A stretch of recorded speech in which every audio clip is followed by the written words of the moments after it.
கர்த்தருக்கு சோத்திரம். இன்று கர்த்தர் நம்மோடு பேச விரும்புகிற வார்த்தை, நான் நம்புகிறது கர்த்தராலே வரும்.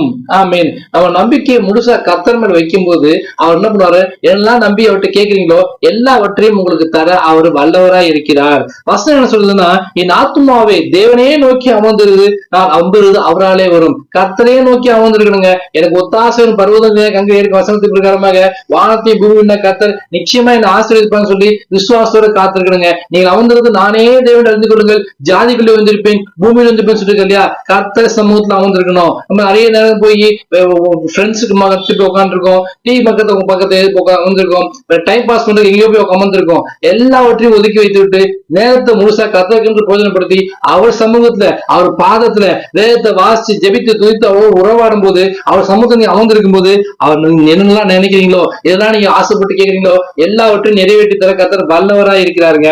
அது மட்டும் இல்லைங்க, கர்த்தருமே நம்பிக்கை வைத்து கர்த்தரையே நம்பிக்கை ஒன்று மனுஷன் பாக்கிய வசனத்தின் பிரகாரமாக உங்களுக்கு எதெல்லாம் நீங்க எதிர்பார்த்து காத்திருக்கீங்களோ முழுசா கர்த்தரை நம்பிக்கை வச்சீங்கன்னா அவராலே உங்களுக்கு நிறைவான பலன் வரும். நிச்சயமா ஆசீர்வதிப்பாருங்க. இந்த வசனத்தின் பிரகாரமாக கர்த்தர் சமூகத்தை அமர்ந்துருங்க. என்ன அவர்கிட்ட போய் கேளுங்க, எந்த மனுஷன் அமர்ந்திருக்காதீங்க, இந்த மனுஷன் உதவி கிடைக்குமா, அந்த மனுஷன் உதவி கிடைக்குமா, இந்த பேங்க்ல போனா லோன் கிடைக்குமா, இவரோட போனா உதவி பண்ணலாம் சொல்லி எந்த மனுஷன் அமர்ந்திருக்காதீங்க. கர்த்தர் சமூகத்துல அமர்ந்துருங்க.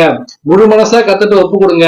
ஆத்மாவை கர்த்தரை நோக்கி அமர்ந்துன்னு வசனம் சொல்லி இல்லையா, ஆவி ஆத்மா சரீரம் முழுவதுமா கர்த்தர்ட்ட ஒப்பு கொடுத்து முழு இதயத்தோடு முழு பலத்தோடு முழு ஆத்மாவோட முழு சிந்தையோடு கர்த்தர்ட்ட அன்பு செலுத்தி அவர் சமூகத்துல அமர்ந்துருங்க. கர்த்தர் நிச்சயமா ஆசீர்வதிப்பாரு. நீங்க என்னெல்லாம் விசுவாசத்தோட கேட்கறீங்களோ நீங்க நம்புறதுதான் நிச்சயமா கர்த்தராலே வரும். இந்த நாள்ல அந்த ஆசீர்வாதத்தை கர்த்தர் உங்களுக்கு தருவாராக. விசுவாசத்தோட பெற்றுக் கொள்ளுங்கள். ஆமென்.